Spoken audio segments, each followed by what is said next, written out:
Welcome to History Explained, where we illuminate the past to better understand our present. I'm your guide for this weekly journey, 7 days of global change in under 7 minutes. Today is Sunday, June 29, 2025, and this is Economic Milestones, our weekly deep dive into the forces reshaping the world economy. This week, the headlines weren't just about numbers, they were about turning points, where policy met uncertainty and innovation met urgency. We begin in Brussels, where on June 25, the European Union unveiled a €300 billion investment package under its Green Competitiveness Act, an ambitious counter to US and Chinese industrial subsidies. The plan includes carbon border tariffs, clean energy tax credits, and support for domestic battery production. Economists have already dubbed it Europe's new Marshall Plan, not for post-war recovery, but for climate resilience and industrial autonomy. In historical terms, this echoes the formation of the European Coal and Steel Community in 1951, a bold economic integration meant to secure peace and productivity. Once again, Europe is trying to build unity through shared infrastructure. In the US, the Department of Labor reported on June 27 that gig economy participation reached a record high, with nearly 38% of the American workforce now engaged in freelance or platform-based work. Yet behind the surge lies strain. Earnings volatility is up, and 1 in 4 gig workers report skipping healthcare coverage due to cost. It's a modern replay of the 19th century piecework system, more autonomy, less security. As with the industrial labor reforms of the early 1900s, calls are rising for a new social contract fit for algorithmic bosses.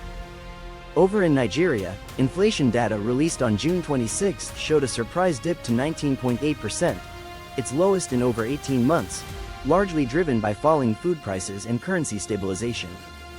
The government credits the success to the rollout of its agro-digital market link, a blockchain-backed supply chain tracker launched in May. If sustained, this could mark a shift away from reliance on oil exports toward diversified, tech-driven growth. In a region often shaped by external commodity shocks, Nigeria may be scripting a new story of homegrown stability. In South America, Chile's National Copper Corporation, or Codelco, made waves on June 24 by announcing the creation of a regional lithium alliance with Argentina and Bolivia. The goal: control pricing, promote sustainable extraction, and challenge China's dominance in battery supply chains. With lithium dubbed white gold for the green energy era, the alliance recalls the formation of OPEC in the 1960s, resource nationalism at a continental scale. But this time, it's not about oil, it's about powering the electric future.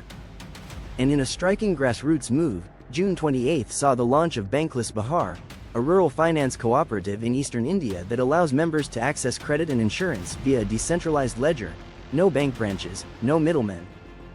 The initiative, backed by a coalition of NGOs and blockchain developers, is already serving over 40 villages. It draws comparisons to the Grameen Bank's microcredit revolution of the 1980s. Once again, financial inclusion isn't trickling down from megabanks, it's bubbling up from the margins. From policy packages in Brussels to platform labor in the US, from South American resource politics to digital finance in rural India, this week showed that economics is never just about growth, it's about who gets to participate, and on what terms. Thanks for joining us for this week's episode of Economic Milestones. If you found today's global financial shifts thought-provoking, subscribe, share, and comment below. Which of these economic moves do you think history will remember? Tomorrow, we turn to war and strategy in military history. Until then, I'm your guide for History Explained, where understanding yesterday is the key to navigating tomorrow.